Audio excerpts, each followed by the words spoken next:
Hey guys, welcome back to another video of mine. This was highly requested multiple times on multiple videos, especially since I updated my list. Today we're going to be looking over Skyrim and transforming it into the true masterpiece that it was always meant to be.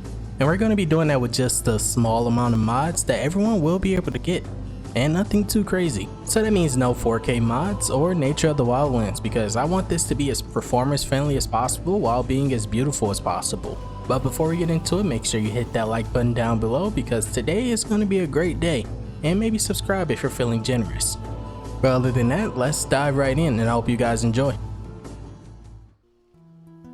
So to start us off, I guess I have to kind of focus on the environment before we get into the cities. And what you may want to grab is definitely an ENB. An ENB can really make the difference on your list. It can make or break it, and determines what you're aiming for.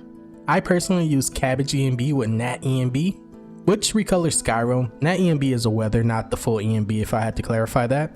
And I think it makes it more vibrant and realistic, while others think that Cabbage is more fantasy-like. But this is my go-to, and you can really see the difference it makes. And I know what you're thinking, the lighting may look good, but the environment does look terrible. And yes, I know that's because it's vanilla Skyrim. You just haven't seen it in years because you've been modding non-stop. So to fix that, we're first going to start with the trees. Now I do use a mix, but the gist of it is I use Aspens Ablaze, which overhaul the Rift. There is a yellow version, but I prefer the green version, and you'll see why later. For my pine trees, I use Happy Little Trees. They just pretty much blend well with every grass mod, and are highly FPS friendly. It's pretty much almost every list that you see on Wabbit go to, but if you want more density, I highly recommend Fabled Forests by Koji. And this is where it gets a little complicated. For my Overhaul area, I use Enhanced Landscapes, Overhaul Forest Standalone. It adds mushrooms and dead trees to the Overhaul area, which is just perfect for me. I highly recommend this if you're tired of seeing lush swamps. For my Marsh, I use Blubbos Reach Trees, which has two different versions that you can use together. And yes, I know this might be a lot, but you guys asked for it, so just stick with me for a little bit. And lastly, the other trees I use is Skyrim 3D Plants and Trees, Snow Trees. I don't think I can upload a version of this with just the snow trees because Matthew keeps a close guard on his mods, but Happy Little Trees, Snow Trees are just as great. Okay, now the trees are out the way, we can focus on the important part, the grass. And this is probably my most asked question, what grass I use. And honestly, I can't take credit for it. This grass is the Nolvus Mashup by Vector, and it's probably the most popular grass mashup on Nexus right now. I originally was using my own grass mashup, but honestly it wasn't made with seasons in mind, so it wasn't compatible with it. But Nolvus grass mashup is, since that's what he uses in his list, so that was the main reason why I switched over to it. Plus the all green does look good in most landscape overhauls. But I will say I can't vouch for the FPS that you may have. I have a 3070 and a Ryzen 7 580X. So it's not top of the line, but I do keep 60 FPS easily.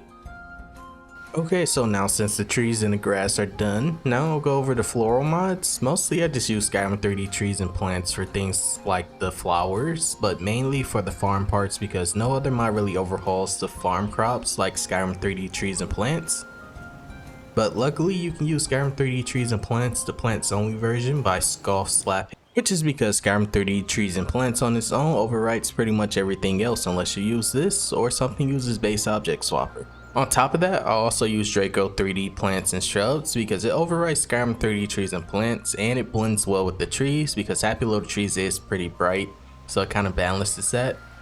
But it also goes perfect with Nolvus grass since that's also pretty bright green. And that's pretty much it in terms of floral. To be honest, Skyrim 3D trees and plants pretty much covers everything and it looks great, so I don't need to download 20 different mods just for plants.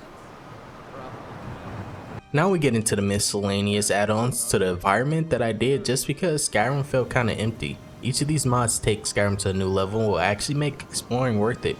Okay, so just to get it out the way, Nolvus is the same without adding Lux Via to it, because it adds interactions to the roads of Skyrim that make it not so boring. Even if you don't want this, you're going to at least need the resources from it, so you can use Lux and Lux Orbis since they do require it. So why not benefit from the additional sightseeing this mod adds as well? Okay, so now let's get into the important stuff that I added to my game that everyone should at least try because none of these affected my FPS, but it made my Skyrim look so much better. The first mod is TMD The Rift Leaves by the Milk Drinker, adding in fallen leaves to the waters around Riften because honestly, Aspens kind of have a lot of leaves that fall to the ground, so it makes sense that some would also be in the waters. The next mod is a mod adding in 2 giant trees around Skyrim named Yggdrasil World Tree Redux. One is floating above Lake Ilinalta and comes with its own lot so you can see it from the Guardian Stones. The other is a little farther away from Rorikstead, but still pretty visible once you get close because it is kinda huge, but that doesn't mean that the textures are stretched because it still looks beautiful up close. And while we're on the topic of trees, I went and added even more, namely Bent Pines, the second version by Vert. It felt right with me adding this, especially with me having World Tree Redux. This is similar to that, especially since my tundra has green grass now. And on top of that, I went and added even more trees, which is Whiterun Forest Borealis. And yes, I did check the draw cost before I added it and the FPS with it, and I can verify it is very light. I didn't notice any 14,000 draw calls, yet at least, but it has a lot of patches also.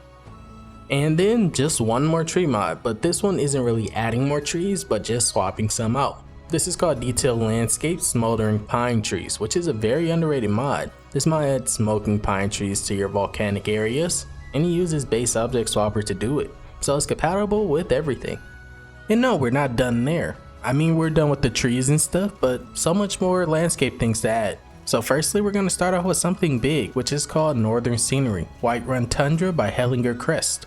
This mod adds monuments and destroy ruins around the tundra. This was actually one of the first mods I showcased when I just started doing the whole video showcases, and it's great to see it return to a video of mine. But since we grabbed the tundra version, I also went and grabbed almost every single other version. The Iron Biome Barrel is also Overhaul. Even that small camp, Anselvan, hopefully I said that correctly, but it's a small camp that no one knows the location of by heart. And also Angervund, which is also enhanced. I can't wait to see them overhaul the other areas that need love. Also went and did a little something crazy. I even went and added extra cities because, let's be honest, Skyrim is so very empty. It's actually depressing, but don't worry, I only got the ones that are FPS friendly. Well, as FPS friendly as possible because you know some of them are gonna hit you. Like Newgrad, that one is actually one of my personal favorites because I don't notice any hits with it at all. But there is also New Waynon, which is super simple, but it does still add a ton of immersion to Skyrim. These new towns are a must-have if you want to fully expand on Skyrim and make it beautiful. Every single one I'm currently using will be down in my description. But besides from new cities, I also added a mod that expanded on the already vanilla cities. So I didn't need to use multiple ones, I just used one simple one. And it does so very immersively. This mod is called Capitals and Towns of Skyrim by Simonson. Hopefully I said that correctly. This mod does have 100,000 downloads, but I swear to you when I say no one has ever recommended me this mod, and it's a crime. And it'd be a crime if I didn't recommend it to you. This mod isn't very flashy, but you will definitely notice the different parts that this mod changed because I love how it expands on the towns without completely changing them. And now I'll just do a quick showcase of my landscape textures because honestly, I only use one now. Before I used to have to mix and match because none of them ever satisfied me, but now since I grabbed this, I don't have to. This mod is named Atlantean Landscapes by WizKid. And honestly, WizKid has been taking over my mod list lately. But this landscape texture is parallaxed so well. It's nothing too major because if you try too hard, it looks bad from far away, and then that tends to be most landscape overhauls' downfall. But WizKid did this perfectly, and everything blends so well. Of course the entirety of this mod isn't perfect, but that's pretty much base Skyrim fault because some things just don't blend well. But this mod is being updated even frequently now, so WizKid is working on fixing it, so that's why this is my go-to. After the landscape, we need to tackle the water and overhaul that. And honestly, I use what everyone else is using, which is Water for ENB by Mindflux. It just looks better when I use it for some reason. I promise I'm not cherry picking these photo shots. This mod adds parallax and also multiple shades and colors to each of the waters of Skyrim to symbolize where you're at, so you might be stepping in sewage water if you're not careful. Or you can just choose to keep them all the same color, so you can choose to ignore that if you want. But I will say most of the patches for Water for ENB is for shades of Skyrim, so you might want to stick to the original plan. Alright, that was it for today guys. I definitely could have made this video much longer, but honestly I wanted to keep this short and sweet for you guys, so you can have a list like mine in less than maybe a day. If you enjoyed it, make sure you hit that like button down below, and maybe subscribe to the channel if you agree with my choices. But as of right now, I hope you all have a great rest of your day. Peace and love guys.